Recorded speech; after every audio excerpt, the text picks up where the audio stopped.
Are you prepared for what's next?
It's Halloween again, dear viewer, so I'm contractually required to do an extra spooky special for you all to watch. What contract, you ask? Chernabog. So last year I did a slightly shitty video over Blood Fresh Supply, mostly because people bitched at me about it in the comments of the video that must not be named. But this year, I wanted to do a video over a game that's a lot more near and dear to me, and one with an important history. No, it's not BTD6, and no, it's not Barony. This video is about the one and only Dusk! Back in 2018, when it fully released, it kickstarted the wave of throwback retro shooters that we now have plenty of, permanently altering history and fueling a whole new generation of non-showered gaming elitists. Aside from that, it's also just a damn good game, and I thought I should give it proper video coverage, unlike some other videos that are mere byproducts of my laziness. This will be the first in an eventual trilogy of videos, one for each of the 3 main New Blood shooters. Maybe eventually I'll do a video for Gloomwood and Faith, but let's just start with these 3 for now. Particularly Dusk. Okay, I'll stop doing that. But firstly,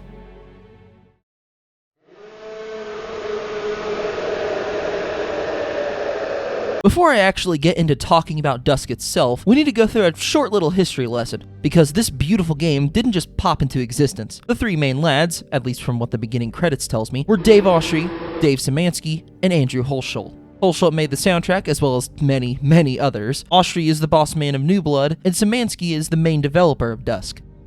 Looking at his other games, both before and after Dusk, there's definitely a pattern. He tends to gravitate towards low-poly, first-person horror experiences, sometimes with elements of comedy, and that definitely bled over into Dusk. What I do find interesting, though, is that these games seem to mainly be narrative-driven walking simulators, no insult intended, whereas Dusk is very much not that. That being said, I've yet to explain what Dusk even is. Granted, I feel like most of the people who click on this video will already know, but there are some of you who live under rocks. I applaud your Neolithic lifestyle and wish I could emulate it, but alas, every day is a struggle. So, Dusk is a retro shooter released in 2018 by New Blood Interactive. It was their first shooter released, with a couple more having been released by now, and it caused a whole lot of developers to realize that the shooter design of old could still work in a modern environment, and so a whole lot more of these types of games have come out, and it's all because of Dusk. That being said, 5 years down the road, this game still holds up, and I would even say is a masterpiece. It's a perfect blend of raw, fast-paced action gaming and tense, atmospheric, nerve-wracking horror. The perfect blend for a Halloween special. It takes a little from Redneck Rampage, a little from Blood, a lot from Quake, but still remains as a wholly unique experience that I highly recommend, even if you're only a casual fan of shooters. There's even some immersive sim aspects like interactable objects and backflipping. I'm not going to go into excruciating detail over every aspect of the game, but I will be talking about kind of everything in general. So let's start this by going over this game's wonderful roster of enemies.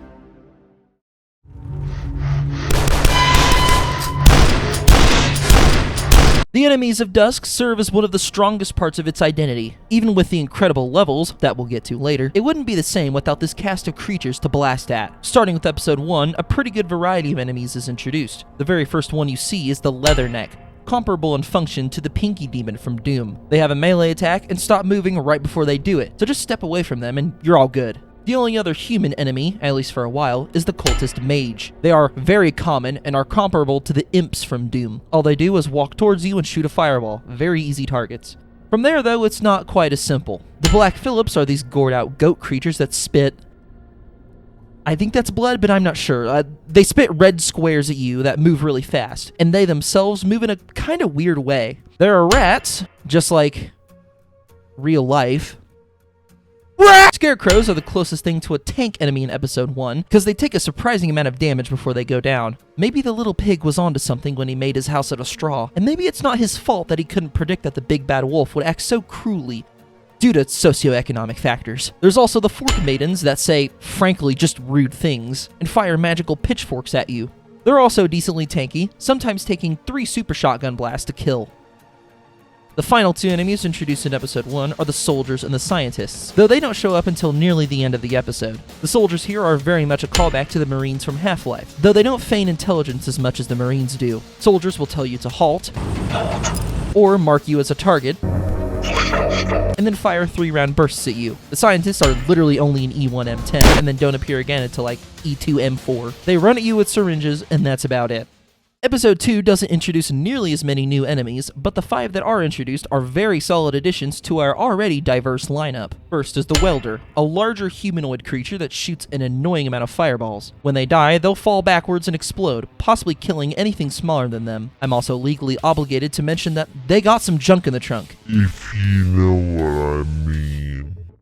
In the same level that welders are introduced, we also get Grand Wizards. They're larger, purple mages that fire homing projectiles, which, just like the normal mages, can be reflected back at them. They're probably the most annoying enemy introduced so far, but rest assured, there is another.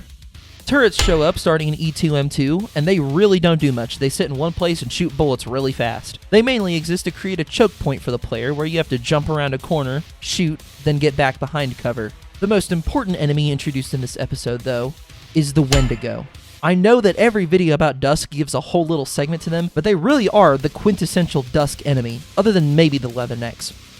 They are completely invisible at first, but there's a few indicators to tell you where they are. For one, you can hear their breathing get closer or farther away, which can also help you tell if a Wendigo is to your left or your right. Secondly, they leave bloody footprints on the ground, which are still visible even in very low lighting. And third, they can interact with the physics objects, bumping them out of the way as they scramble towards you. The Wendigo is genuinely peak enemy design. They allow for really tense moments, but also increase the flow of action, because when they see you, they absolutely haul ass. The last enemy introduced in episode 2 is the Cowgirl. They're not nearly as cool as the Wendigo, but they are a lot more, unnerving. They shoot bursts of 3 grenades before wheeling around somewhere else. They're also really tanky. I think they're supposed to be this game's equivalent to the Baron of Hell, but a lot more, feminine. Cowgirls are like the only enemy I die to, though, usually because if they can back you up to a wall, you're just fucked.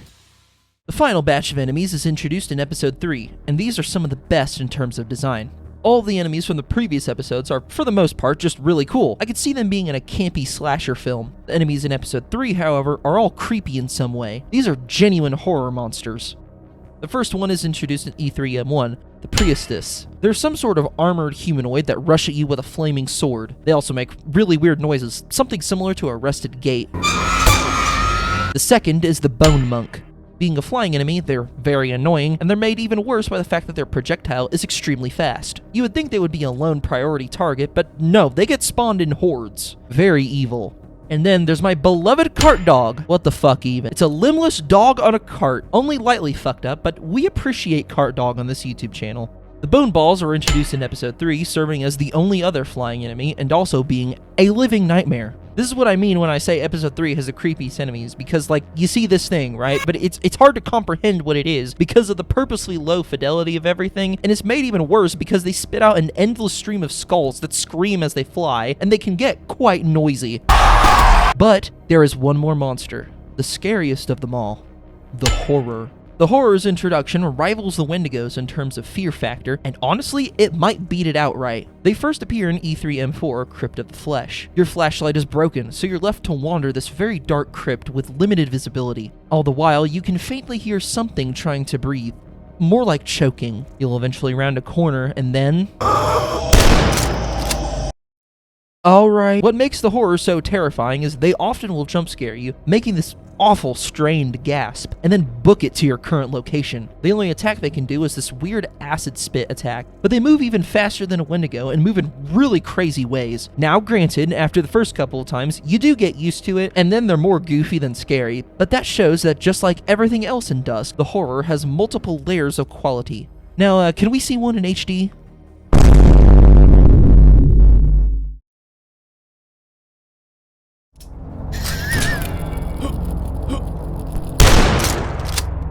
The weapons in Dusk are... well, they're very nice. They are very effective, if a bit simple. Most of the weapons you get just act like their real-life counterpart. The only sort of special or magical weapons are the crossbow or the sword. For some people, this may turn them away from the game, but I personally think it's fine. The guns in Dusk are humble and perform their job amicably. The pistols have low damage, but fire quickly and have very common ammo. The shotguns pack a harder punch with less ammo capacity and slightly less common ammo. Then there's the crossbow, which shoots through walls, pierces enemies, and allows you to fly, though its ammo is decently scarce. The super shotgun is still the undefeated champion in terms of sound design. The hunting rifle gives the damage of the super shotgun, but in the form of a hit-scan weapon and an especially good zoom. The assault rifle replaces the pistols in terms of their role, as it does the same thing, but better, that being hurl out as many bullets as possible. There's two explosive weapons, the mortar launcher and the riveter. The mortar launcher lobs grenades that will explode on contact with enemies, but bounce off of surfaces. You can also manually detonate them with mouse 2.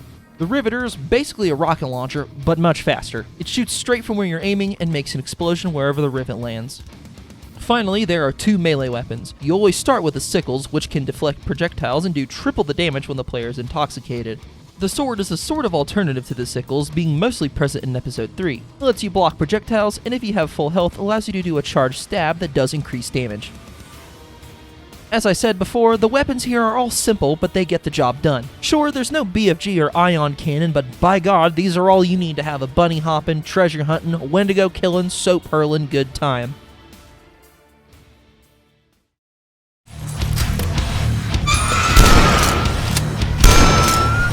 I don't know if my words can give the music in this game justice. So it was composed by Andrew Hulshult, who has worked on many game OSTs at this point. This isn't his first piece of work for a game, but it is the first of his that I'm familiar with, seeing as I haven't played any of the games on this list before Dusk. The music in Dusk can go from this nice, unnerving ambience to blistering, high-paced action music to nightmare soundscapes. I'll play some here as examples.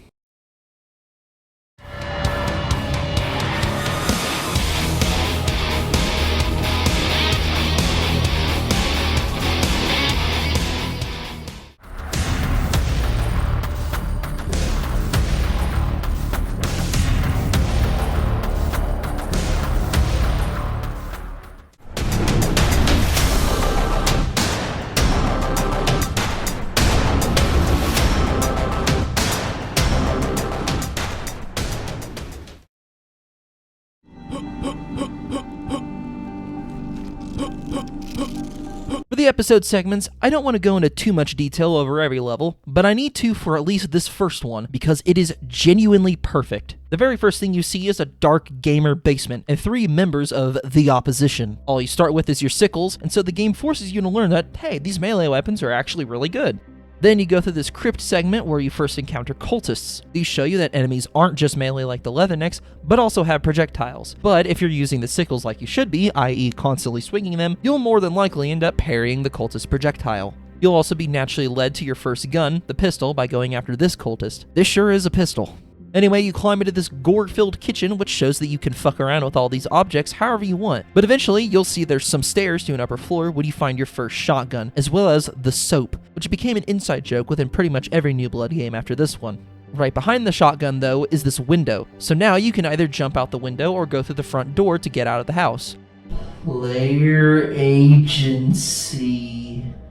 Outside is where you'll first encounter Black Phillips, which serve as a more annoying cultist. Less health, but much faster moving projectiles, so the player then learns the skill of target prioritization. Now you can once again go one of two ways, either straight to the end of the level, or down this other path to this crumbling building. Naturally, you should want to go here since there's more enemies to shoot in your shooter game, but you also get a second pistol, making this a much better weapon choice. And it also flows well into the second level where you get a fast fire power up, and so on and so forth.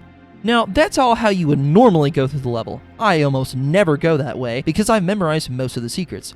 Behind these cans is a pistol. Blow this wall up to get an early shotgun and get sent straight to the second pistol. There's even more, but if you get all the secrets before leaving the map, you'll have like a third of all the weapons in the game just from the first level. So, besides the first level, what does Episode 1 have to offer? Well, if it counts for anything, I believe the first episode of Dusk is the best of the three. Not to downplay the quality of the other two, but Episode 1 is genuinely almost perfect. There's a large focus on the backwoods or countryside horror, obviously showing itself in the first level with the chainsaw-wielding rednecks and cultists, but it continues into the second level, which is literally just a small farmstead on a rainy evening. Coincidentally, this is also one of my favorite levels. You'll pass through the sewers under a church, a rundown logging facility, a mineshaft, a ranch, and a small mountainous area before finally reaching the town of Dusk, which, when you get there, has been almost completely abandoned, aside from the members of the cult and the military occupants. After taking an elevator down to another section of the sewers, you reach a secret underground laboratory, which houses the final boss of the episode, the Experiment. It's some kind of demonic horse, always on fire, which I'm sure doesn't feel good, and scratch that, there's actually two of them. After defeating them, you walk down this dark hallway, and as the end splash screen says, you see a large military base out in the distance. Episode 1 sets the tone for the entire game going forward. It starts relatively simple, with Dusk Dude just trying to escape his captors, but running into stranger and stranger things. I find it somewhat odd that he makes a comment on the Fork Maidens not being human, but doesn't bat an eye when a scarecrow comes to life and starts shooting at him with a shotgun. Anyhow, the tone shifts by the end of the episode, particularly E1M9, the level where you're in Dusk itself, and you see how it's falling to ruin. The next level shows you that the cult members are not the only problem, however, as the military is also involved, likely very heavily since the laboratory the experiments are in was probably built by them. Something very wrong is going on here, which is further explored in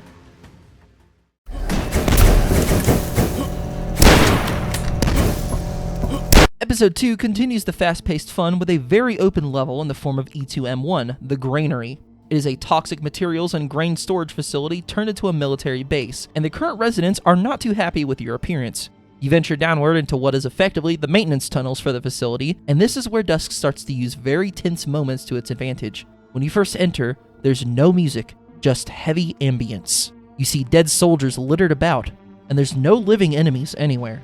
You grab the yellow key and head down a ladder into ancient ruins. This is where you first encounter the Wendigo.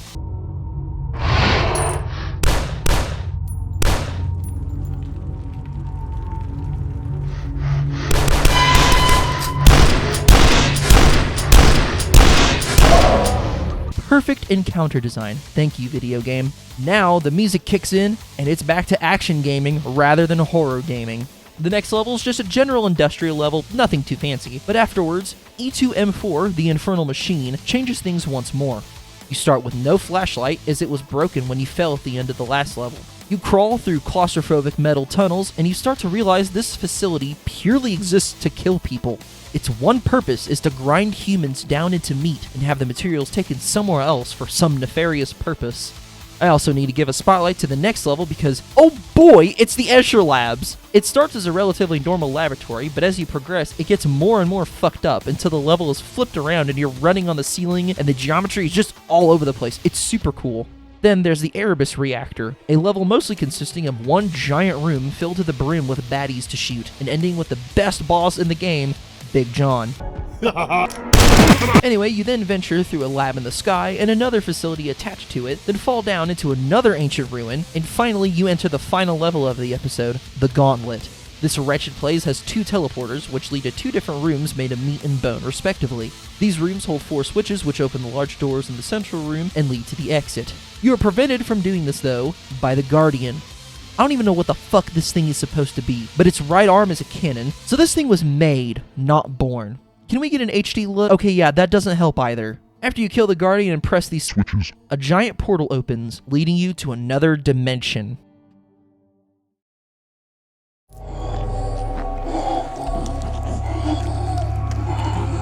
If you thought episode 2 started getting a bit crazy, well, episode 3 totally eclipses that. All of the previous levels were somewhat grounded in reality, but episode 3 throws that notion out of the window. This shit is crazy, so much so that it actually makes it kind of hard to script about it, since I can't really convey what's going on so well. Trust me bro, you just gotta play it. There's an ominous church, a lava-filled cave system below the ruins of another church, an underground city that gets flooded, a crypt filled with meat and evil creatures, a temple that gets destroyed by a tornado, which is on top of another underground city that has been corrupted. You get how this shit is hard to even describe. The levels here are great, but they are so nonsensical and filled with such specific set pieces that I can't even give half of them a general description. There's no real lore to them either. They serve mainly to be these obviously evil locations, and it's great. I love it. But from E3M7 and on, we go from lol to serious. E3M7 is a twisted recreation of Dusk Dude's house in the neighboring region. It reminds him of painful memories, revealing more about his character. He had a family, but they were killed when the cult burned down their house, and now it hurts him to remember them. Some malicious force is now fucking with Dusk Dude directly, which leads into the next level, where you travel through all sorts of locations from throughout the whole game. You go through the fragments of Dusk Dude's memories, and end the level by hanging yourself back on the meat hook from the very first level of the game. E3M9, I believe, takes place entirely within Dusk Dude's mind, because there's not even tangible land here, it's just a void. It serves as a test to see if he is worthy. Of course, we pass with flying colors, leading to the final level of the game, E3M10 Dusk. You place 3 crystals on 3 pedestals, opening a portal straight to your tormentor, Jacob, the current leader of the cult. He is one ugly motherfucker. This starts with the coolest fight in the game. Jacob moves just like the player by bunny hopping constantly and uses all the same guns as you, except for the crossbow and I think the hunting rifle. He's pretty tough. After all, he went through the same shit you did to become worthy. But with enough bullets, even he falls before you. Or, well, the other cult members deem him unworthy and kill him. Now, you can finally leave.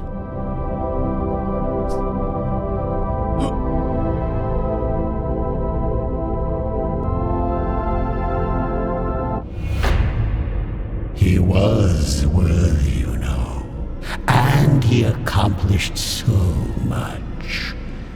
But then, you came along. You who were stronger. You who were faster.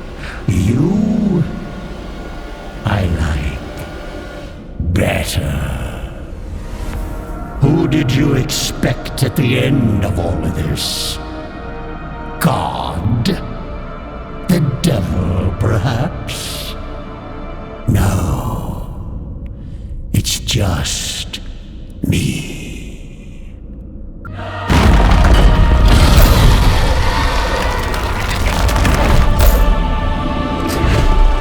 We ain't done yet, we've got to kill an outer god. Nyarlathotep is, well, not nearly as hard as Jacob, but still serves as a very good final boss. God-tier voice acting from Stefan Wade, very nice.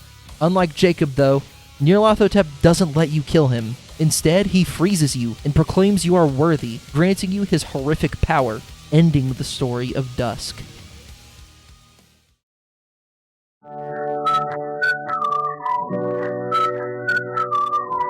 Dusk is not just a single-player experience, it also has the wonderful experience called Duskworld. Unfortunately, the servers are usually a ghost town, so you'll likely have to set something up with your friends to be able to play it. Duskworld is more or less just deathmatch, but you get to customize how your character looks. You could be an orange and green soldier, a neon pink scarecrow, or my personal favorite, cart dog. There's also some adjustments made from the main game to this. Primarily, movement speed is turned down a bit, and grenades are slower, just by a bit. There's a good handful of maps to choose from, and like Quake, weapons are scattered around in specific spots. 1v1 Duskworld is okay, but I recommend playing with 4 or more people, or if you can, a full lobby of 16 players. It's one of the most chaotic multiplayer experiences you'll probably ever find.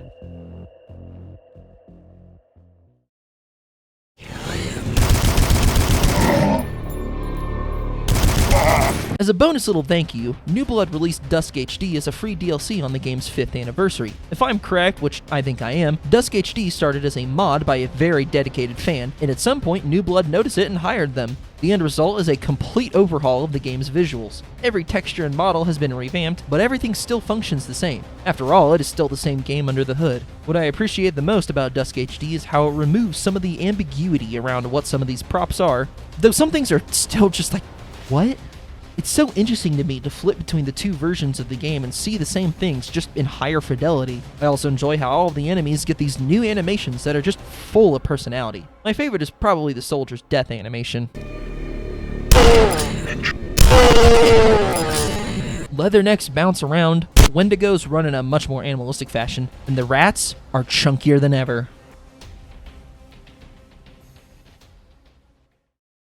And that is Dusk, an incredible game made by some incredible people. I like it. Good video game. I give it an objective dopefish out of rat. If you ever want to play it, it's very cheap on Steam and goes on sale quite often. It's perfect for the Halloween season, or really just any time in general. Do yourself a favor and